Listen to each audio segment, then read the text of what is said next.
yung very first line ng talata po sa awit, sabi doon, mapalad. Mapalad ang taong hindi lumalakad sa payo ng masama.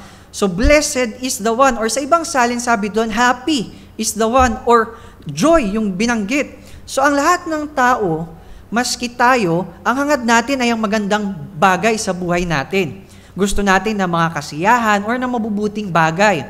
No, aminin man po natin sa hindi, sino ba naman po ang gusto ng ang hindi magandang pamumuhay? Di ba po, sino po bang gusto na naghihirap ang buhay nila? Di ba po, wala naman po. Kung tayo yung mga ngarap lang din naman, di ba ang pangarap natin yung maganda, yung mabuti. So yun yung desire natin. We all want happiness. Yun nga lang, may mga tao na hinahanap ito sa maling lugar at maling mga bagay. No, kagaya may iba na hinahanap ito sa trabaho, sa salapi o sa kayamanan dito sa mundo, sa kanilang mga tahanan, sa sasakyan, alak o in general sa mga makamundong bagay. So ano yung pinagkatulad ng mga bagay na ito? Ang lahat ng mga ito ay panandalian lamang. Pero paano naman yung pangwalang hanggang kasiyahan o kagalakan? Sa kabila ng mga pagsubok ng mundong ito, sa kabila ng mga sirkumstansya ng buhay, paano natin makakamit yung pangwalang hanggang kagalakan na ito? So sa passage po na ito, binanggit ng salmista kung sino ang taong pinagpala ng Diyos. At binanggit din naman ito kung sino ang taong kinapupuotan ng Diyos. So, 2 verse lang po yung pagfufukusan natin dito. Yung verse 1 and verse 2. Sa verse 1, may 3 punto na nagpapahayag ng katangian ng isang taong mapalad. So, 3 punto po yung ating tatalakayin sa verse 1. At sa verse 2, ipinakikita kung paano ba maging mapalad. Paano makakamit yung pagiging mapalad. So, pag-usapan natin kung sino nga ba tong taong mapalad na ito. So, sinabi din ng salmista na mapalad ang tao kung hindi siya lumalakad sa gawin ng masasama, sa gawin ng mga taong sumasalangsang sa Diyos, mga walang takot sa Diyos, itinuturing ang kanilang sarili na higit o mataas kaysa sa batas ng Diyos, at sila na mga namumuhay para sa kanilang mga sarili. So, in summary lang po, ng ating pag-aaral, ng pangangaral sa hapong ito, ang tao na gustong maging mapalad ay dapat mamuhay ng may maayos na relasyon sa Diyos. Again, ang tao na gustong maging mapalad ay dapat pong mamuhay ng may maayos na relasyon sa Diyos. Ito ang gustong sabihin ng salmista. In verse 2 sabi doon, delighting and meditating on God's Word. Ang taong mapalad ay nananatili daw po sa salita ng Diyos at lumalakad sa salita ng Diyos. So sa verse 1 po, ano yung unang point na makikita natin dito? Sabi dito, mapalad ang tao na hindi nakikinig sa payo ng masama at hindi sumusunod sa masama nilang halimbawa. So ang taong itinuturing na mapalad ay yung mga taong hindi lumalakad daw po sa payo ng masama o hindi nakikiayon sa gawin ng mga makasalanan. So we must avoid the counsel of the wicked or ungodly. Pag sinabi po nating wicked, sa Hebrew translation po nito, sabi doon, rasha. Meaning, to be loose or unstable. Kumbaga pag loose, kumbaga sa tornilyo, maluwag. Ganyan. So, kung saan, 2 bagay yung inilalarawan. Una, loose with morals. O maluwag, hindi matibay. Di ba? Pag maluwag, ibig sabihin, hindi masikip, hindi matibay yung kanyang pagkakaskru. Ganon din naman, hindi firm yung kanilang moralidad. Kaya tinawag ditong wicked or mga loose or unstable. Hindi firm yung kanilang moralidad. Pangalawa, loose from God. Ibig sabihin, mga walang Diyos bilang kanilang angkla or controlling device. So ito ay tumutukoy sa mga tao na pinangungunahan ng kanilang mga sariling pagnanasa, emosyon, at laman sa halip na salita ng Diyos at banal na Espiritu. So bilang application po and challenge para sa bawat isa sa atin, dapat nating tanggihan ang mga payo ng mga taong walang Diyos bilang angkla ng kanilang mga buhay. No, maraming challenges sa buhay natin, maraming tao na pwede tayong lapitan. Pero ito yung paalala sa atin ng salmista. Dapat nating tanggihan yung mga payo ng mga taong walang Diyos bilang angkla ng kanilang mga buhay. Kaya importante makikita natin yung halaga ng kapatiran, yung halaga ng iglesia sa buhay ng isang mananampalataya. So sapagkat sabi dito, hindi firm, bakit natin kailangan tanggihan? Sapagkat hindi matatag yung kanilang moralidad. Tiyak na dadalhin lamang nila tayo sa pagkakasala. Dahil wala ang Diyos bilang angkla ng kanilang buhay, sila ay tangan-tangan o madaling tangayin ng kanilang sarili at makamundong pag-iisip. No, kumbaga parang sa isang barko o sa isang bangka, kung wala yung anchor, wala yung angkla, madali lamang siyang tangayin ng pabago-bagong estado ng mundong ito, ng makasalanang mga standard ng mundong ito. So warning para sa atin din, kung tayo ay walang Diyos bilang angkla o controlling device sa ating buhay, tayo ay tangay-tangay ng mundong ito tungo sa pagkakasala. So question ngayon, paano nga ba tayo dapat lumakad? Kung tayo sinasabihan, pinaalalahanan na huwag tayong sumunod sa masasamang halimbawa, paano dapat tayo lumakad? So maraming ibinigay na halimbawa ang Biblia on how we should walk as Christians. Pero 4 po na bagay na tingin ko po ay magiging kagamit-gamit para sa atin. Una, sabi dito, hilingin natin sa Diyos na turuan tayo kung paano lumakad. Again, hilingin natin sa Diyos na turuan tayo kung paano lumakad. Sabi doon sa Psalms chapter 143 verse 8, sapagkat sa ating mga sarili hindi natin kaya, sapagkat tayo ay itinuring na patay sa espiritu. No? At sabi dito, ipabatid mo sa akin ang daan na aking dapat lakaran, sabi sa Psalms, sapagkat itinataas ko ang aking kaluluwa sa iyo. Sabi dito, show me the way I should go, for to you I entrust my life. So hinihiling ng salmista dito na ipabatid sa kanya ng Diyos ang landas na kanyang dapat lakaran, sapagkat siya ay tiyak na maliligaw kung wala yung direksyon ng Diyos sa kanyang buhay. So hindi natin kayang lumakad sa kalooban ng Diyos nang hiwalay sa Kanya. Yun lang po yung pinakikita dito sa unang punto. Nahilingin natin yung pagsama ng Diyos sa ating mga buhay. Letter B o pangalawa na paraan kung paano dapat tayo lumakad. No? Dapat tayong lumakad sa katotohanan o sa kalooban ng Diyos. Psalms chapter 86 verse 11. Sabi doon, ang kalooban mo ay ituro sa akin. Turuan maglingkod ng buong taimtim. So hanapin natin kung ano yung kalooban ng Diyos sa ating mga buhay. Maging sa mga desisyon natin sa buhay, no, mga plano natin sa buhay, hilingin natin, isubmit natin sa Diyos lahat ng mga plano natin sa buhay. In verse 2, ipaliliwanag kung paano natin malalaman yung kalooban ng Diyos. And letter C, kung paano tayo dapat lumakad. Sabi sa Ephesians chapter 4 verses 1 and 2, very specific kung paano dapat tayo lumakad. Sabi doon, mamuhay kayo gayang nang nararapat sa mga tinawag ng Diyos. Kayo'y maging mapagpakumbaba, mahinahon, at matiyaga.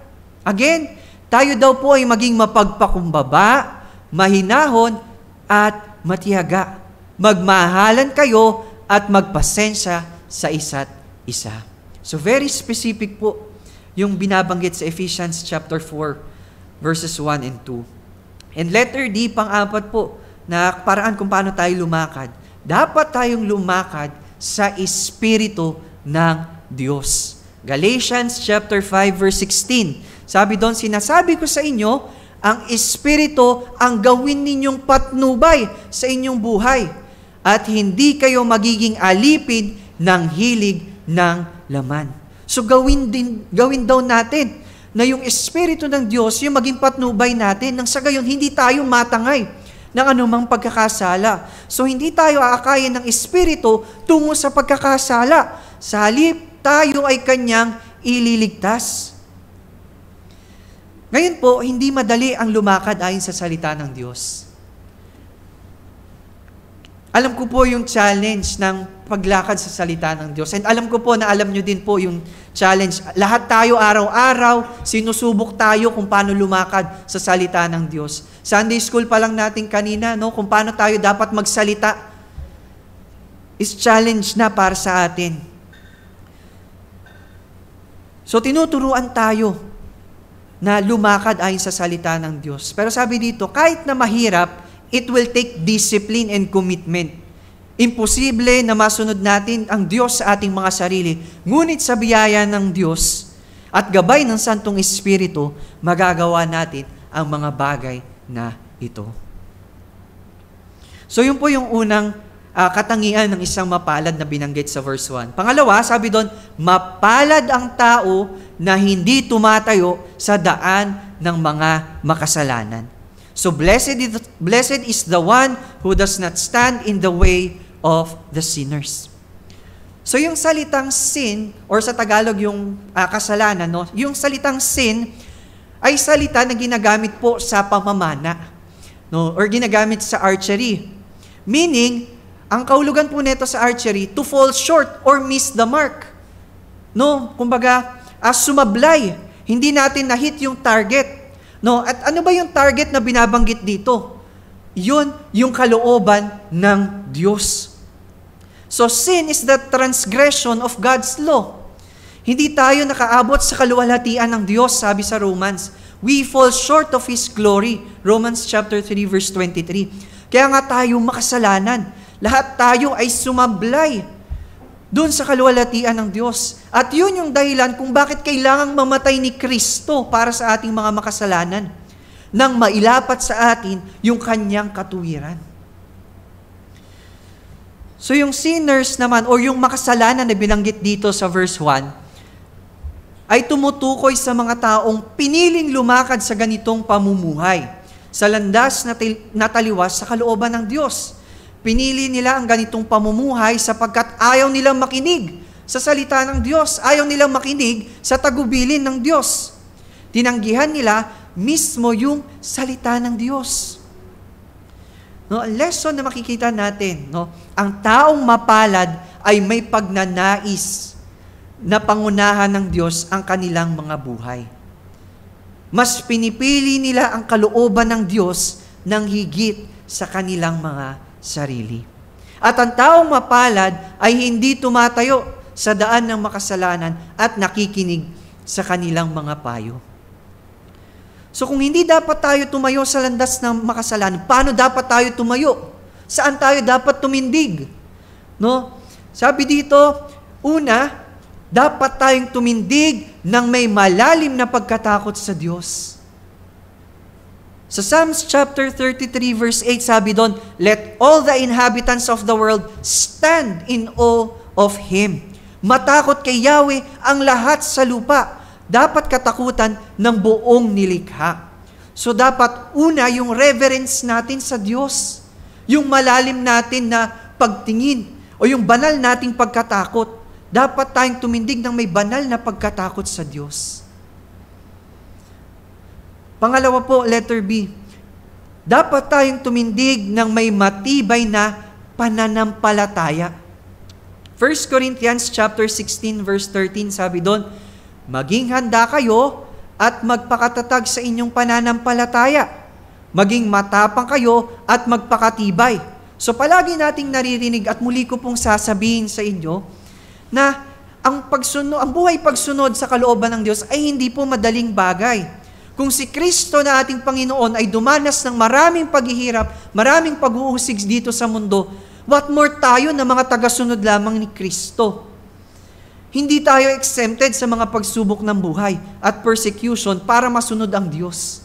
Kaya nga in 1 Corinthians, pinaalalahanan tayo na pagtibayin natin yung ating pananampalataya. At paano natin pagtitibayin yung ating pananampalataya? Sa verse 2 sabi doon, sa pamamagitan ng salita ng Diyos. So pinaalalahanan tayo. Hindi natin pwedeng tanggihan yung mga pagsubok, mga paghihirap, no, yung mga sakripisyo, yung mga pagpapagal natin. At yung comfort nga na binanggit kanina, dun sa awit, binanggit ni Deacon Anthony, no, na yung lahat ng pagpapagal natin, God will richly repay sa lahat ng ating mga pagpapagal. So kailangan lang natin na pagtibayin yung ating pananampalataya. And letter C, paano dapat tayo tumindig? Dapat tayong tumindig sama-sama sa iisang layunin at sa ating pananalig sa mabuting balita. So we should stand firm in one spirit, striving together as one for the faith of the gospel. So titindig tayo sama-sama at ilalaban natin yung ating pananampalataya sa mabuting balita na ating napakinggan at tinanggap sa tulong ng banal na Espiritu. Ano ba itong mabuting balita na tinutukoy dito? Yung biyaya, yung mabuting gawa ng kaligtasan ni Kristo. Na siya, sa kabila ng kanyang pagiging Diyos, ay inabot tayo sa estado nating makasalanan. Sabi pa nga sa Romans chapter 8 verse 5 yata yun, or 5 verse 8, sabi doon, no, inibig tayo ng Diyos nung tayo mga makasalanan pa. So ito yung mabuting balita na ating tinanggap. So again, hindi dapat tayo tumindig sa landas ng mga makasalanan o ng mga taong hindi sumusunod sa kalooban ng Diyos at mga taong walang Diyos. Sa halip, dapat tayong tumindig ng may malalim na pagkatakot sa Diyos, ng may matibay na pananampalataya, at dapat tayong tumindig sama-sama sa iisang layunin at sa ating pananampalataya sa mabuting balita ni Kristo. So we are to stand in awe of God, stand firm in faith, and stand in unity with other believers. So kailangan natin ng mga kapatid. Sabi doon, we must stand in unity with other believers. Kailangan natin ng ating mga kapatid sa pananampalataya. So hindi tayo palaging malakas. Kaya nga sabi sa verse 1, mapalad ang taong hindi nakikinig sa payo ng masama.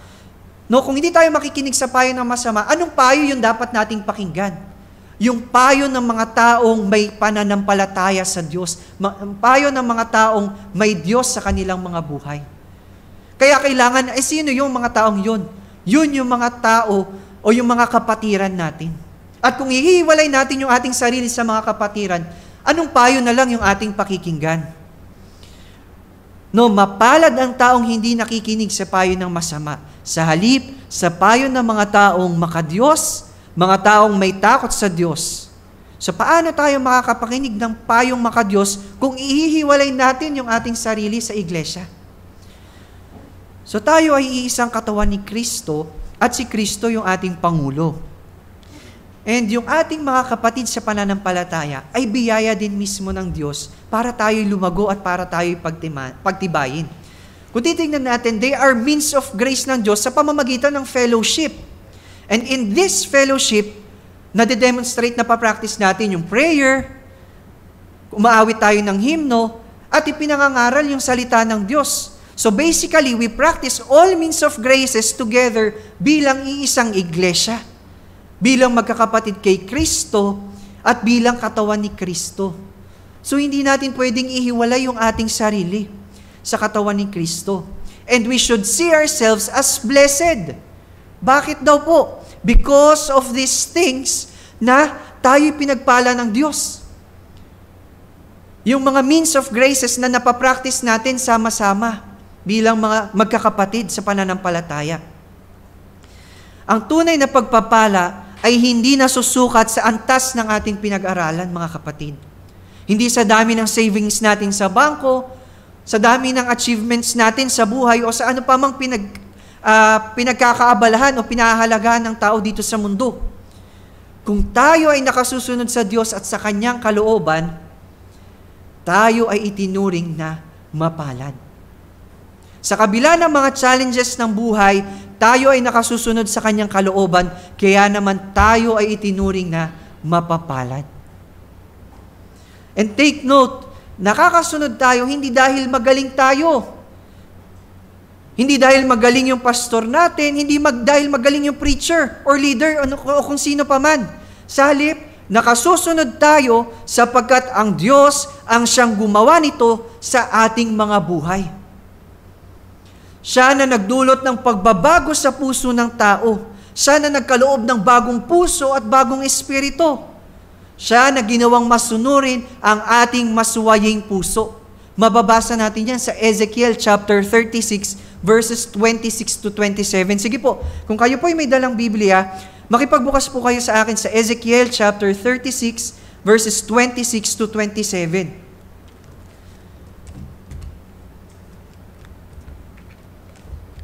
Again, Ezekiel chapter 36 verses 26 and 27.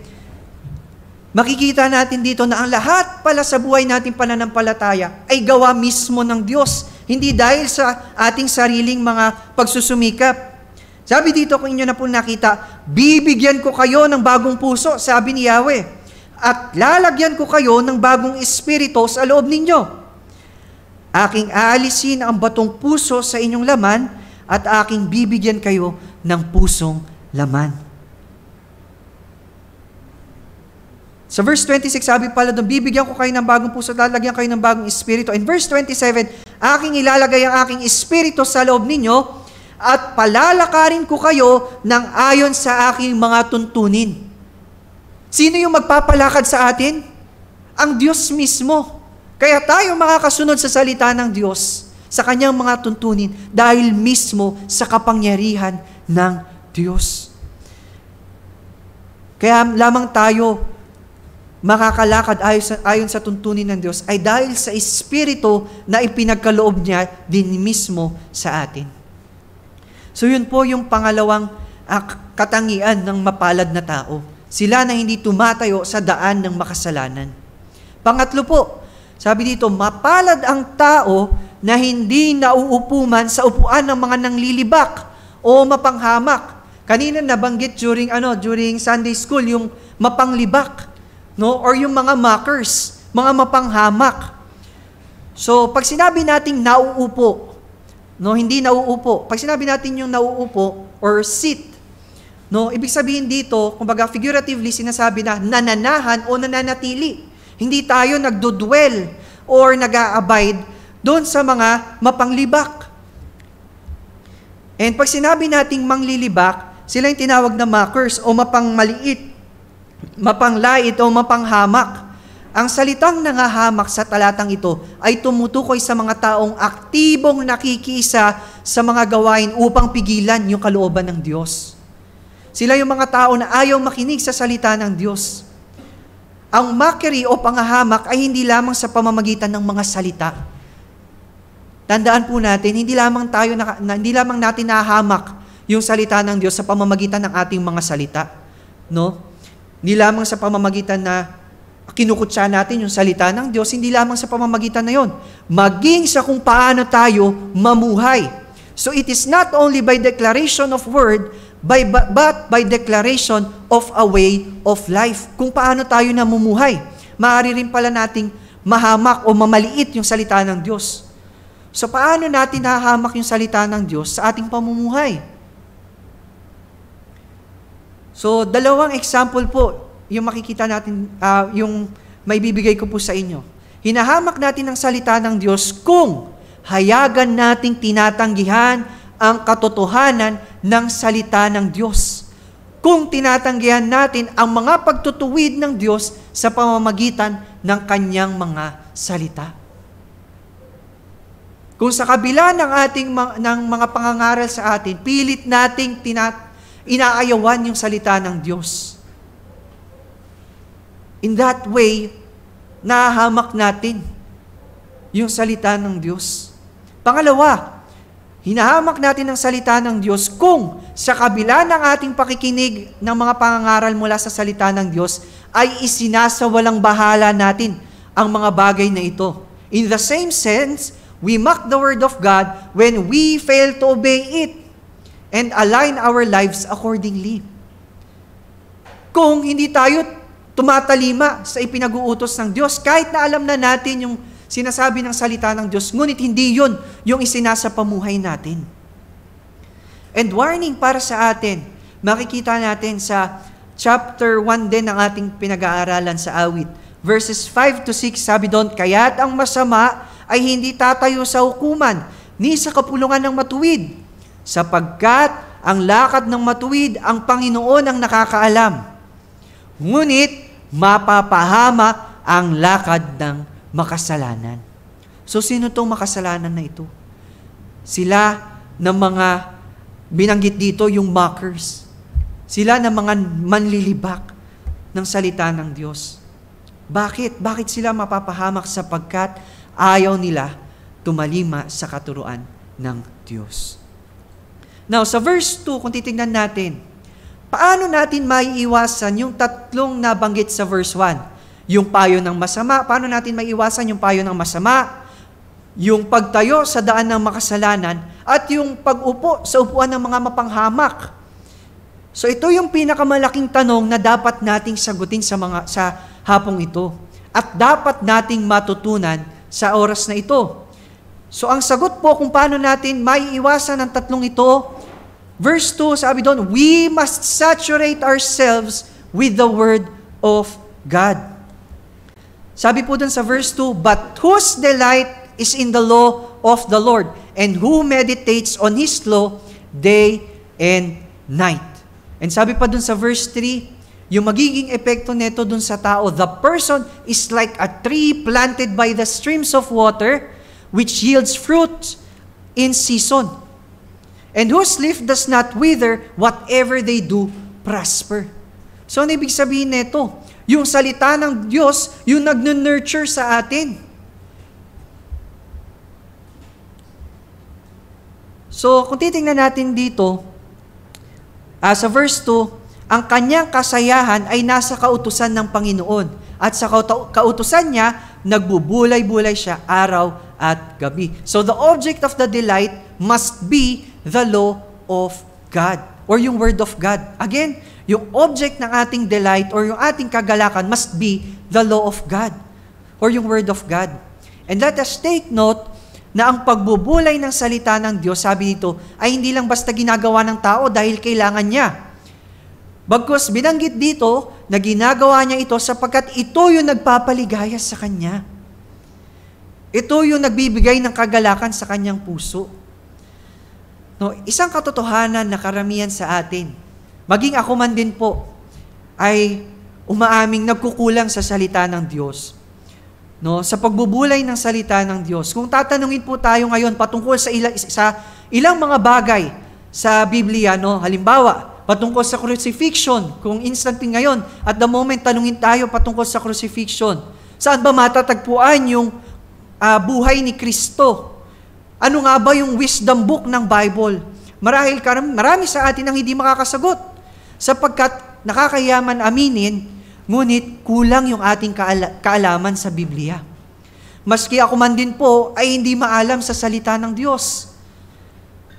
Pero brothers and sisters, hindi na-expect ng Diyos sa atin na maging matalino tayo o maging scholar tayo ng Biblia.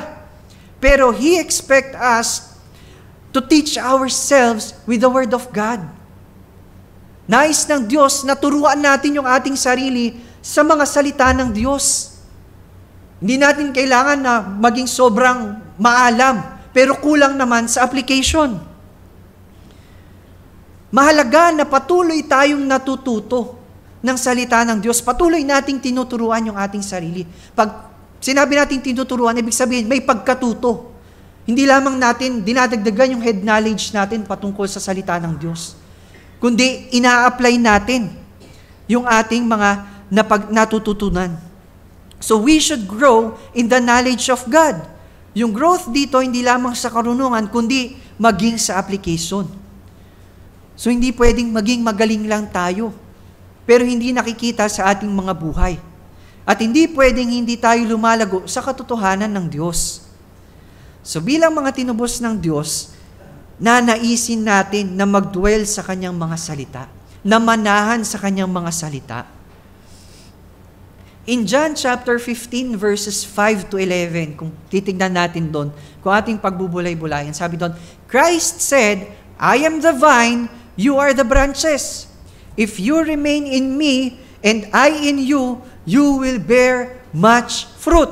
In verse 7, kung tatalon tayo, if you remain in me, and my words remain in you, ask whatever you wish, and it will be done for you. So ang tunay na pinagpala ay yung mga tao na nagkaroon ng pagbabago ng buhay, nagkaroon ng pagbabago ng puso, dahil sa salita ng Diyos. So yun po yung tunay na mapalad. Ito yung pinag-uusapan natin sa hapong ito, the true blessedness. Ang tunay na mapalad ay yung mga tao na nagkaroon ng pagbabagong buhay. Hindi yung from mahirap naging mayaman, no? Kundi from makasalanan ay naging matuwid sa harapan ng Diyos. Sila na mga nagkaroon ng bunga mula sa salita ng Diyos. Sabi doon, you will bear much fruit. In verse 9, sabi doon, in John chapter 15 pa rin, verse 9, sabi doon, as the Father has loved me, so I loved you. Now remain in my love, sabi ni Christ. Manatili tayo sa kanyang pag-ibig. Kung titingnan natin, tayo ay inibig ng Diyos kahit na tayo ay makasalanan pa. In Romans chapter 5, verse 8, sabi doon, datapwat, ipinagtagubili ng Diyos ang kanyang pag-ibig sa atin, na nang tayo yung mga makasalanan pa, si Kristo ay namatay dahil sa atin. Hindi po ba mapalad tayo kung nasa atin si Kristo? Sabi nga, di ba, what does it profit a man if he gains the whole world but suffer for the loss of his soul? Anhin niya yung makamtan man niya, makamit man niya ang lahat ng kayamanan sa mundo, ngunit mapahamak naman yung kanyang kaluluwa. Now, sabi ni Christ doon, remain in my love. So, paano tayo magre-remain sa pag-ibig ng Diyos? In verse 10, sinagot din yun, if you keep my commands, you will remain in my love. Again, if you keep my commands, you will remain in my love, just as I have kept my Father's command and remain in His love. So dapat tayong manatili sa salita ng Diyos upang makapanatili tayo sa pag-ibig ni Kristo. Sa kabilang banda, kung titingnan natin, dahil sa pag-ibig ng Diyos, dahil sa pag-ibig na ginawa ni Kristo, kaya tayo nakakapanatili sa Kanyang mga salita. Again, dahil sa pag-ibig ng Diyos, kaya tayo nakakapanatili sa Kanyang mga salita. So kung may mananatili man sa atin dito sa salita ng Diyos, ito'y hindi dahil sinikap mo, hindi dahil sa sarili mong pagsisikap, kundi niloob ng Diyos, sa gabay ng Diyos at ng Santong Espiritu. Sabi sa Ezekiel 36 na binanggit natin kanina, siya yung nagbigay, nagloob, na tayo'y makasunod sa Kanyang kalooban. So walang pagmamalaki sa ating mga sarili. In verse 11 ng John chapter 15 pa din, sabi doon, I have told you this so that my joy may be in you and that your joy may be complete. So ang tunay na blessedness, ang tunay na joy, ang tunay na kagalakan ay matatagpuan lamang kay Kristo. Again, yung tunay na kagalakan, yung tunay na pagpapala ay matatagpuan lamang natin kay Kristo. Hindi sa anumang bagay sa mundo, kahit mapasayo ang lahat ng kayamanan dito, kahit mapasayo ang buong mundo. So we are blessed kung tayo ay patuloy na nag-aaral at lumalakad sa katotohanan ng Kanyang mga salita.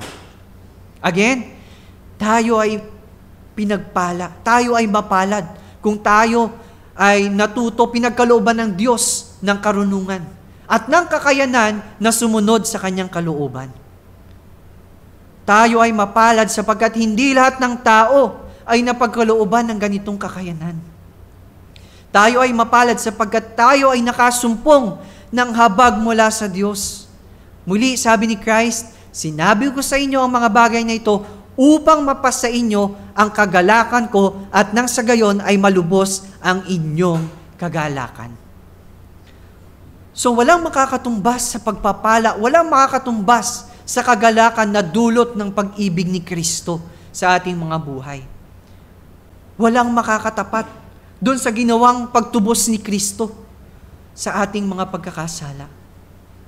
And as a response sa biyayang ito ng Diyos, tayo ay sasampalataya, tayo ay susunod at mananatili sa katotohanan ng Kanyang mga salita. So ito yung challenge din sa atin, na tayo'y patuloy na sumampalataya, sumunod at manatili sa katotohanan ng salita ng Diyos. So balikan natin sa verse 2. Sabi doon, meditates on His law day and night. Pag sinabi nating meditate, in Tagalog yung pagbubulay, nangangahulugan ng aktibong pag-aaral o pag-alam ng salita ng Diyos. Actively, na pinagbubulay-bulayan natin, inaaral natin, binabalik-balikan natin yung salita ng Diyos. Aktibo natin itong pinagninilay-nilayan. Hinahayaan natin itong humubog sa ating pag-iisip at mga gawi. Halimbawa po, no, gawin lang nating example yung mga baka. No, yung baka po, meron silang 4 na compartment sa kanilang mga sikmura. No? Ang ugali ng mga baka, sa umaga habang hindi pa sikat yung araw, habang hindi pa mainit, kumakain na sila ng damo. Nilulunok na nila agad yon. And kapag tirik na yung araw, ang gagawin nila, sisilong na sila dun sa ilalim ng puno o kung saan man may masisilungan. At gagawin nila, ibabalik nila yung mga dahon na kanilang, partially ninuya. At yun uli yung kanilang ngunguyain. No? In that same sense, in that same principle, ganun din tayo nagme-meditate. Babalik-balikan natin yung salita ng Diyos na ating nabasa, yung ating napakinggan. Babalik-balikan natin yun. That is how we meditate the Word of God. And ganun natin ninanamnam or nilalasap yung salita ng Diyos. No, kung paanong nilalasap natin yung masarap na pagkain, no, talagang dinadahan-dahan natin. Ninanamnam natin sa ating mga dila. No, kung paanong minsan, kung makikita nyo, sa alak, no, sa wine. No, talagang yung iba, yung mga wine tester, talagang nilalasap nila yun sa kanilang mga dila. So, ganun din naman yung salita ng Diyos. Lasapin natin, namnamin natin yung sarap ng salita ng Diyos. Yun nawa yung magbigay ng kagalakan sa atin. That's why sabi doon, meditate day and night. And bilang mahalagang paalala para sa atin, walang ibang kaparaan ang ibinigay ang Diyos upang tayo ay lumalim, upang tayo ay lumago sa pananampalataya. Walang ibang paraan na ipinagkaloob Diyos upang lumago tayo bilang mananampalataya nang hiwalay sa kanyang mga salita. Pwede tayong maging abala sa mga ministry, pwede tayong maging abala sa anumang activities ng church, pero hindi tayo lalago sa pamamagitan ng mga activities na ito. We will only grow by meditating upon the Word of God. Again, we will only grow by meditating upon the Word of God. That is by going over the Word of God again and again. Paulit-ulit nating babalikan yung salita ng Diyos. No? Kaya nga mahalaga yung meditate kasi dito tayo lumalago. Kung hindi mahalaga yung meditation, yung pag-aaral ng salita ng Diyos, hindi na dapat tayo nag-aaral, wala na dapat pangangaral sa bawat lingguhan. Hindi na tayo nagba-Bible study kasi marahil napakinggan na natin to before, pero hindi eh. Sabi doon, pagbulay-bulayan natin ito. Balik-balikan natin yung salita ng Diyos. Meditate on it day and night. And sa ganitong paraan, tayo lalago. And in summary po, sa ating pagtatapos, una, ang tunay na mapalad ay ang mga taong hindi nakikinig sa payo ng masama. Hindi tumatayo o tumitindig sa daan ng makasalanan at hindi umuupo sa upuan ng mapanghamak. In Romans chapter 12 verses 1 to 2, sabi doon, therefore, I urge you brothers and sisters, in view of God's mercy, to offer your bodies as a living sacrifice, holy and pleasing to God. This is your true and proper worship. Ganito natin dapat sambahin ng Diyos. And in verse 2 sabi doon, do not conform to the patterns of this world, but be transformed by the renewing of your mind. Then you will be able to test and approve what God's will is, His good, pleasing, and perfect will. Again, yung verse 2 sabi doon, do not conform to the patterns of this world. Sa halip, sabi doon, be transformed by the renewing of our mind. Paano nare-renew yung ating mga pag-iisip, yung ating mga views sa buhay, kung wala yung salita ng Diyos na siyang huhubog sa atin? So be transformed by the renewing of your mind. Nang sa gayon, sabi doon, you will be able to test and approve what God's will is. Kung gusto nating malaman yung kalooban ng Diyos, balik po tayo sa salita ng Diyos. Tiyak ililid tayo ng Diyos sa kanyang kalooban. His good, pleasing, and perfect will. Pangalawa po, ang tunay na mapalad ay ang mga taong may malalim na uhaw sa salita ng Diyos. Nabago ng salita ng Diyos at patuloy na binabago ng salita ng Diyos. Mga kapatid, kung tayo'y patuloy na tinatabasan ng salita ng Diyos, kahit na tayo'y nasasaktan sa mga pangangaral, pero kung tayo nakikita natin, imbis na tanggihan natin yung salita ng Diyos, imbis na i-reject natin, labanan natin yung salita ng Diyos, yung mga pagtutuwid ng salita ng Diyos. Pero kung dito tayo natututo, sasabihin ko po sa inyo, kayo po ay mapapalad. Tayo po ay mapapalad. At kung tayo naman, pilit na nire-reject yung salita ng Diyos, tunay po na may kapahamakan, may kahantungan ang lahat ng mga taong ayaw sumunod sa kalooban ng Panginoon. Again, ang tunay na mapalad ay ang mga taong may malalim na uhaw sa salita ng Diyos, nabago ng salita ng Diyos, at patuloy na binabago ng salita ng Diyos. And as a church, number 3, sabi doon, Ecclesia Reformata Semper Reformanda. The church reformed, always reforming. Again, Ecclesia Reformata Semper Reformanda. The church reformed, always reforming. Ang iglesyang nireform ng Panginoon ay patuloy niyang nire-reform, patuloy niyang binabago ayon sa wangis ni Kristo. At panghuli, makititindig lamang tayo ng may malalim na pagkatakot sa Diyos, ng may matibay na pananampalataya, at makakatindig lamang tayo sama-sama sa ating pananampalataya sa pamamagitan ng salita ng Diyos. Sa tulong ng banal na Espiritu. So patuloy nawa na baguhin pa ng Diyos ang ating mga buhay, hubugin ayon sa kanyang kalooban at sa tulong ng kanyang salita at sa kapangyarihan ng banal na Espiritu sa ating mga buhay na maglapat nito sa ating mga puso. Sa huli, kaya lamang tayo matututo, kaya lamang tayo mababago, hindi dahil sa ating mga kakayanan, hindi dahil sa ating pagsusumikap o husay ng preacher o ng kahit na sino man, kundi sa kilos ng Diyos sa ating mga buhay. Again, gusto ko po magtapos sa verse na ito, Ezekiel chapter 36, verse 26 to 27. I will give you a new heart and put a new spirit in you. I will remove from you your heart of stone and give you a heart of flesh. And I will put my spirit in you and move you to follow my decrees. God will make us move. Ang Diyos mismo, yung magpapagalaw sa atin para makalakad tayo sa landas ng kabanalan. I will put my spirit in you. Kung hiwala yung banal na Espiritu, hindi natin magagawang lumakad sa kalooban ng Diyos.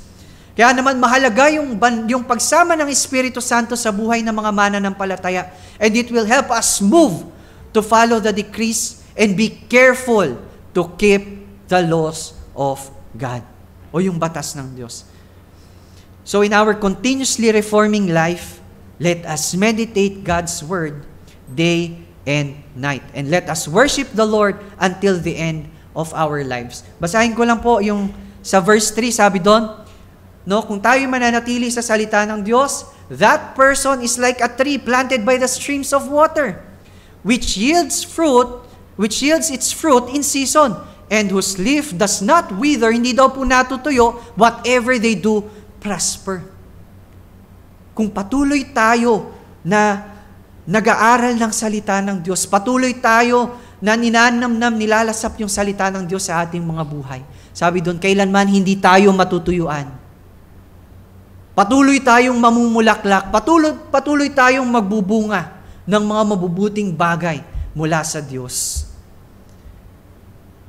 Nawa, ang salita ng Diyos ay maging delight din natin or maging kagalakan ng ating mga buhay. So sa Diyos po ang lahat ng papuri. Tayo po ay manalangin. Ama naming Diyos, salamat po Panginoon sa inyong mga salita na aming napagbulay-bulayan sa hapong ito.